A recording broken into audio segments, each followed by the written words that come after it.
I am really thrilled to be introducing Zak Hazlett.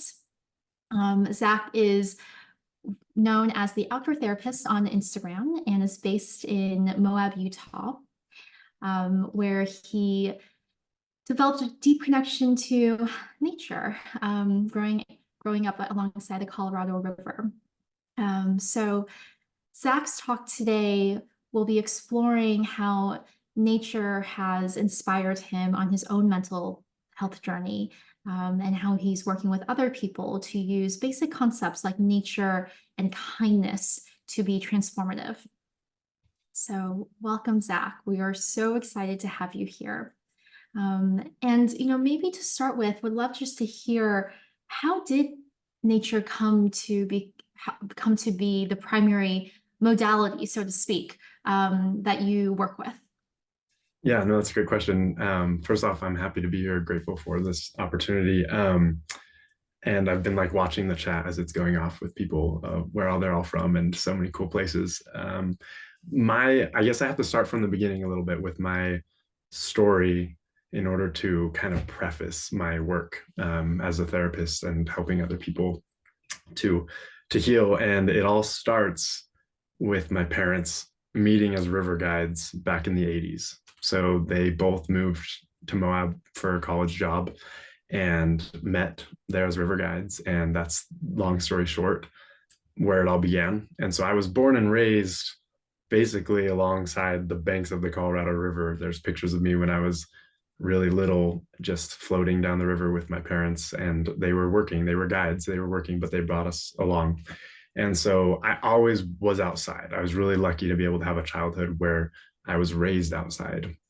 And as time went on, I started to see that the time that I spent indoors or in school and in other areas, I didn't feel like myself fully. And when I was out on the river and during the summer times, I felt like myself. And as we grow up, we start out as little kids, and we are, we don't know what's wrong and what's right, really, right? You can run around barefoot as a little kid, and until you step on something sharp, you don't know that's the wrong thing to do. And then from that point, you learn, right? And unfortunately, a lot of things in our life are not learned, but they're told what we should do or what we should be.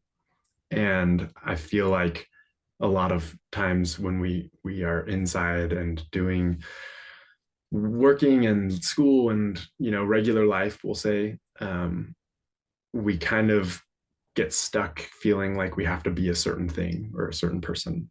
But I'm guessing all of you listening can relate to this, where when you're feeling stressed or feeling anxious or feeling whatever, and you go outside and take a walk and leave your phone, even if it's just around the house, right, or something, you just get outside for a second.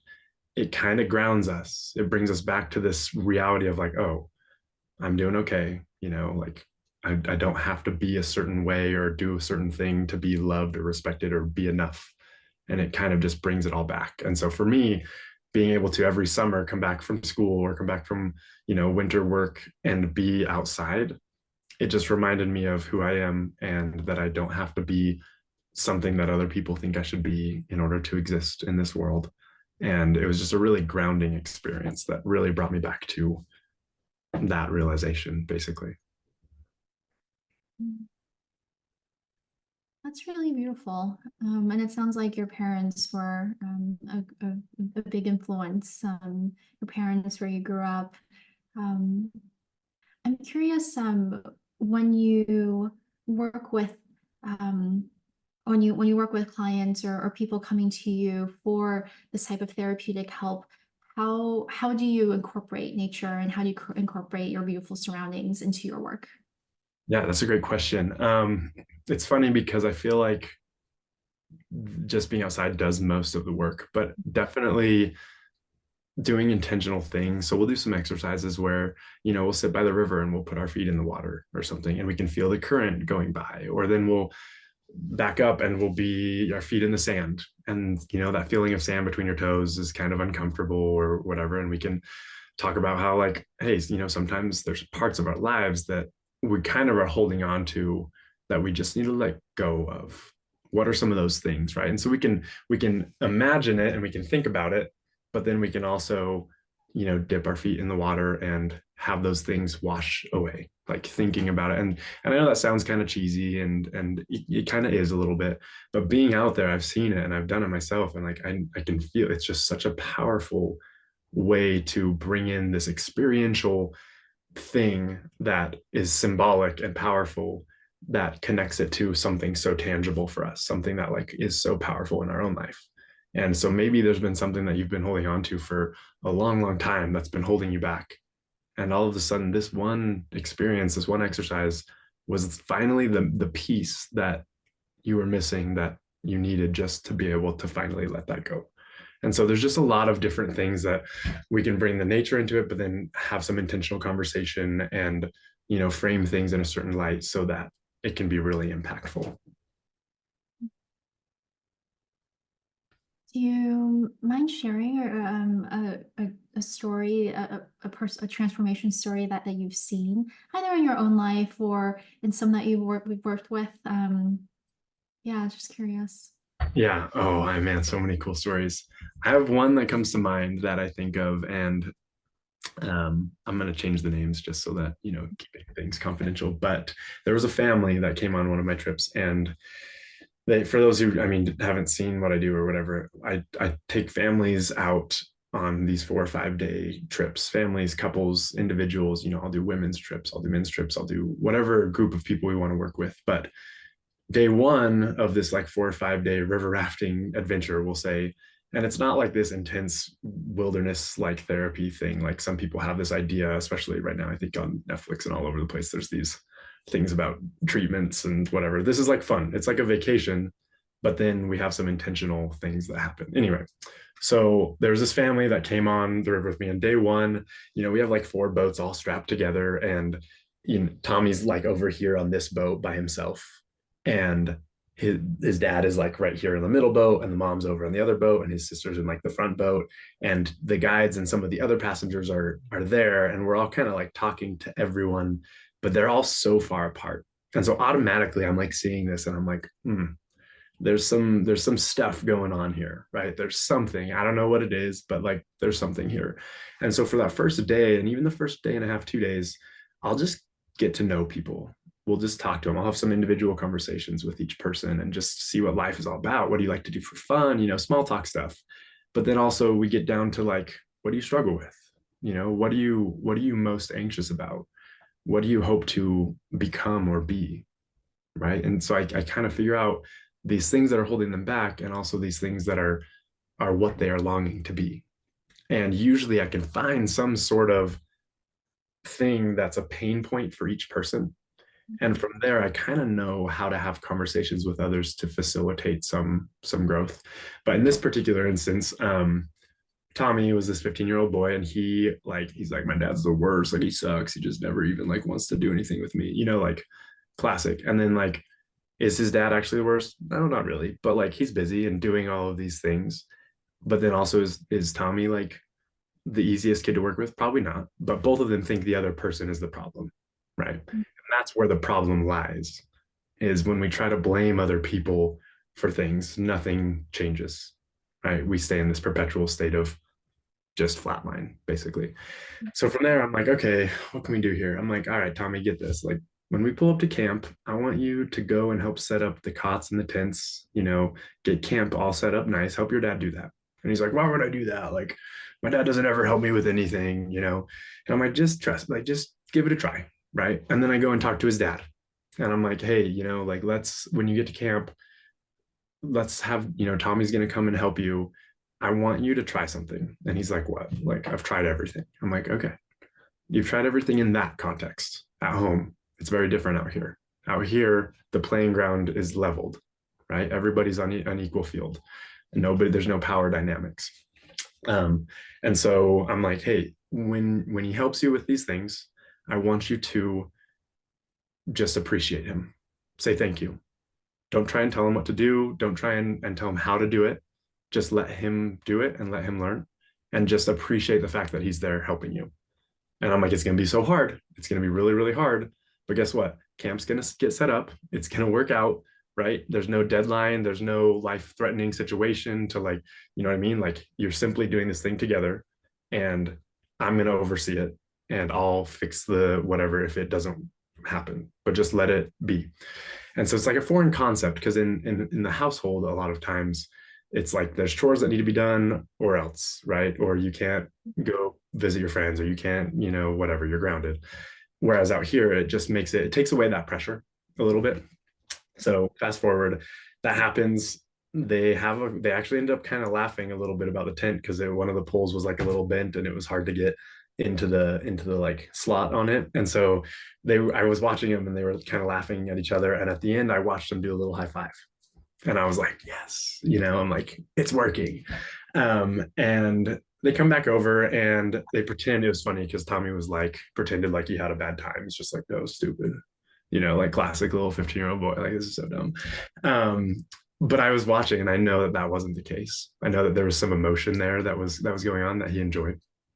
And we carry on, we have dinner, it's a good time, same thing in the morning. I'm like, hey, help each other out. Like, let's bust this out. We got to get off early. We want to hit some hikes. We got rapids today. Like, let's crank it out. And so they work together as a team.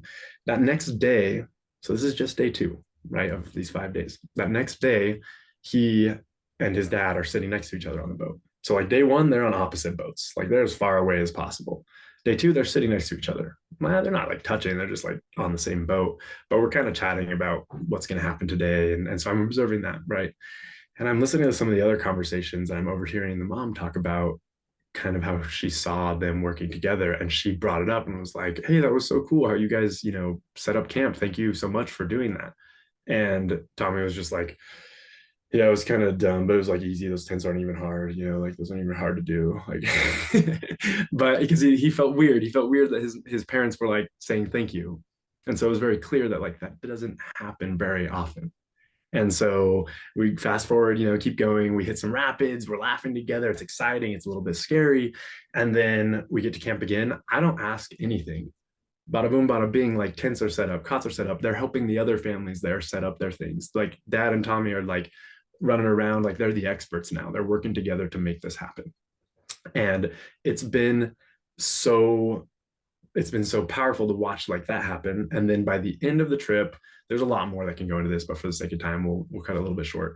But by the end of the trip, all the families on the same boat, they're sitting there, they're laughing about inside jokes and the rapids and the one rapid where it like splashed up on their face, but they weren't expecting it. So it just kind of caught them off guard. And the cool hike that was really tough that, they had to help each other up this one little ledge. And like, it required some teamwork and, all the things. And so that last day we're floating off to the ramp to finish. And literally Tommy's like laying on his mom's lap. She's playing with his hair.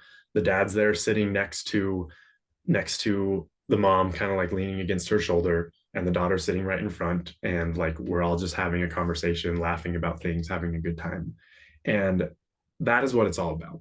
Because people say, you've all heard the phrase, like, what is it that creates connection? And it's, shared experience. Like we've all kind of like, we have to experience things together to connect. If you want to get to know someone better, you have to go do things together, and that's how you get to know them and have conversations and all the things it entails. But what is it about shared experiences that drives connection? It's the emotions. It's the emotions that you feel, because you could spend time together doing things. Like they could have been on this trip for 5 days and sat on different boats and gone through the same rapids, gone on the same hikes, camped at the same camps, eaten the same meals, and they wouldn't have connected. They wouldn't have grown together if they didn't experience emotions with those things. So that's what nature really brings out naturally, is like the rapids, rafting down a river. It's exciting. It's scary, right? It's fun. You're going to laugh. You might cry. Like, you know what I mean? There's so many emotions that come up. But when you share those things together, that's what creates those, those jokes, those inside jokes and those stories and those things that like months later, I get, letters and emails back saying, hey, Zach, we were just thinking about that trip and how fun it was. And that time where like we bumped into the rock and it like, Tommy just fell off and then we pulled him back in and everybody was laughing. And it was, those are the things that we get into this mundane routine of life. And it's hard to find those things. And I wish that I could give a rafting experience to everyone in the world. Like that's my dream and my goal is to create a way to do that, to get anyone and everyone, regardless of where you come from and your, economic background or anything. I want people to experience that. But how do we, I saw kind of a question over here. It's like, how do we bring that into our home? How do we make that a part of our everyday life? And that's really the big thing. And I think one way to do it is being intentional about getting outside. The name of my business is Get Outside Together. And it's been that, like, this was a dream I had like years ago. And I'm like, I'm gonna just make it happen, because what has changed my life is when I've gotten outside together with the people that I love and the people that, I care about. And sometimes even just I've got outside just with myself, right? Together with myself, with that little version of me that needs love and needs friendship as well. Where I go for a walk and I talk to, that 6, 7-year-old me. And I tell myself that, like, I can do it and I'm doing great. Right. But getting outside, getting away from phones and away from work and away from stress, even if it's just, I started this with saying, like, even if it's just a walk around the house, right? Anyone can do that. Get some help, if you, and I'm trying to be inclusive and think of anyone who's maybe struggles with mobility a little bit, being able to even stand up and just be by a window or sit on the porch, you know what I mean? Like doing something to let go of the things that are routine in your life and do something out of the routine, right? It's not so comfortable, but it's powerful, right? It's a way of shaking up the mind and the body. So I would say that's like kind of a story that encapsulates like what is so powerful about nature and healing and creating these shared experiences and sharing these emotions together. Thank you for sharing that. That's so beautiful. Wow. I wish we had hours because I would love to hear 5 more of those.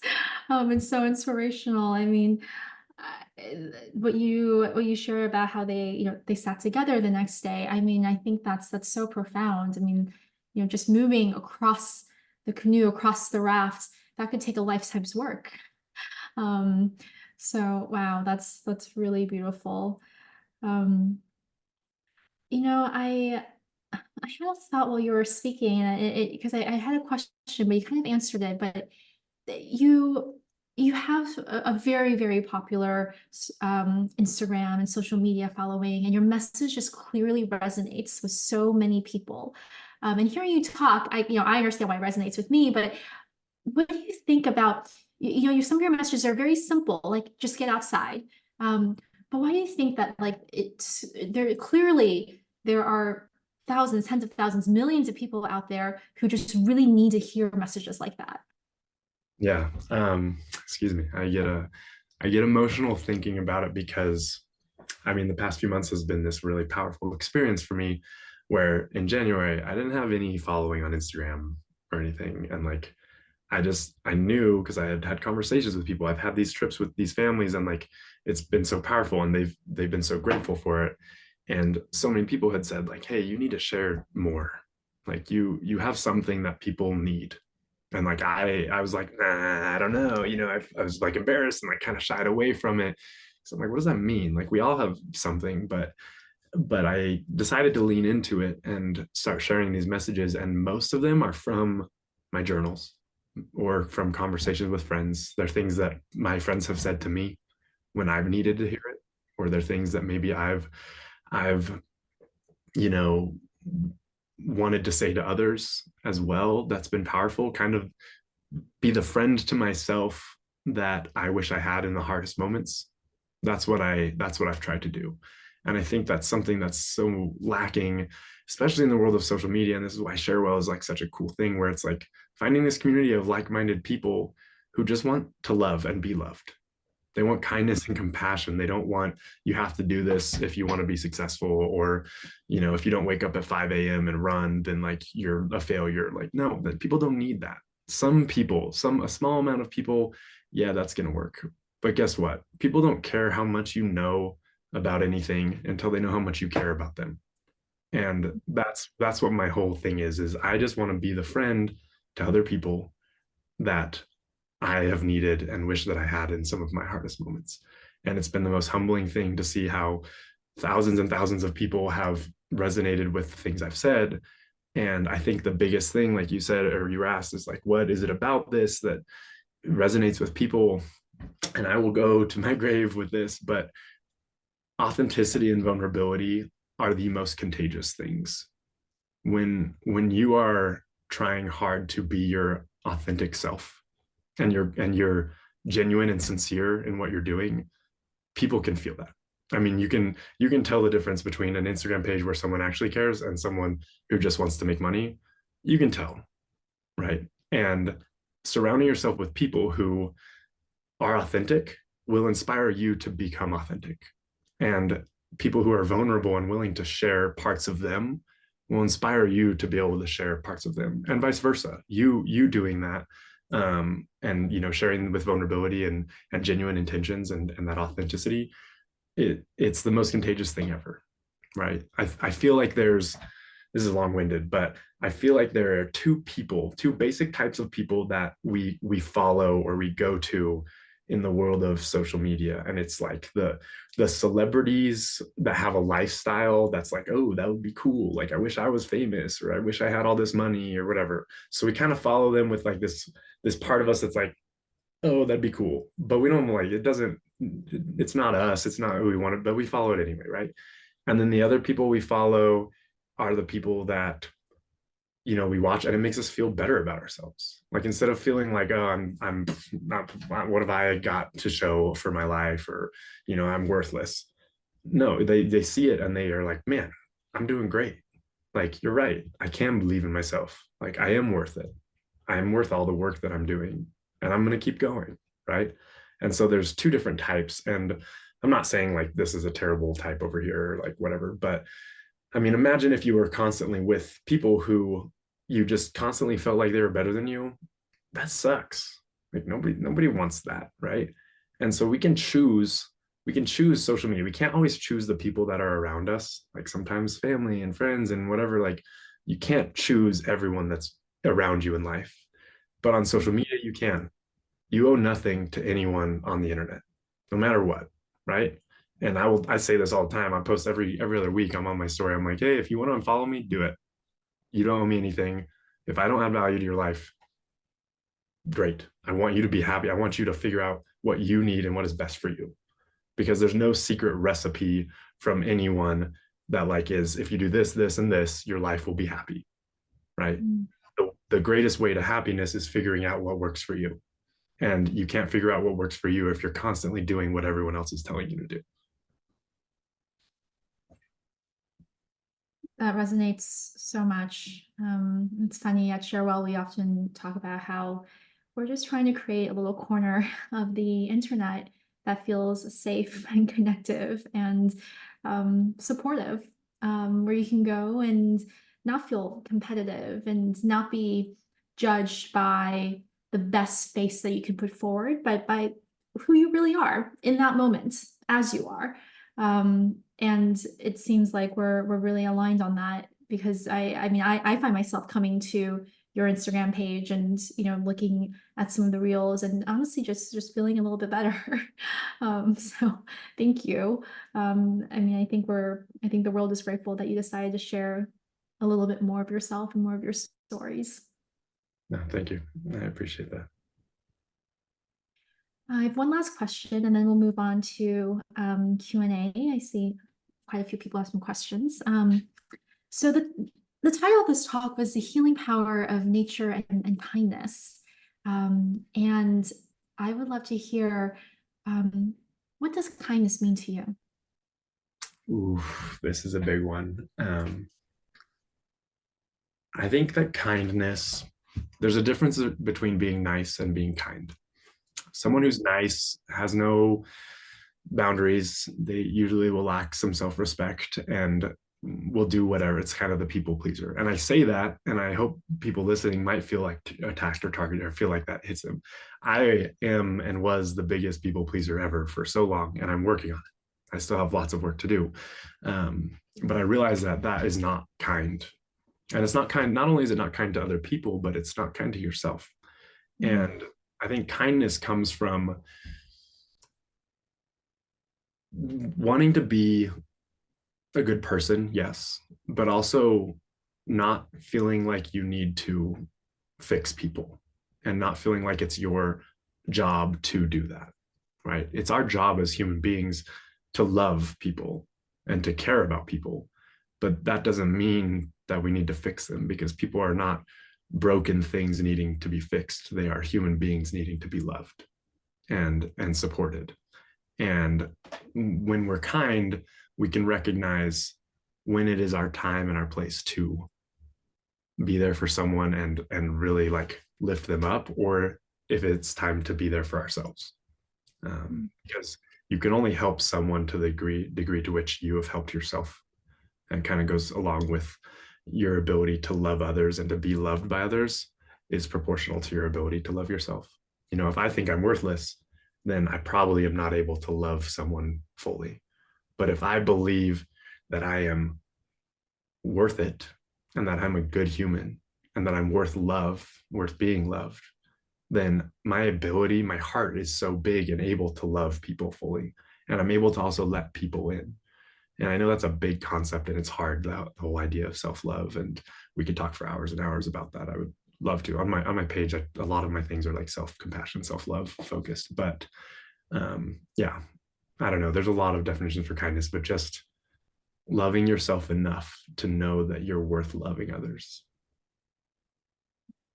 and being loved by others. So many nuggets. Thank you. I'm inspired from this talk. Thanks again for having me. Looking forward to crossing paths with y'all in the future.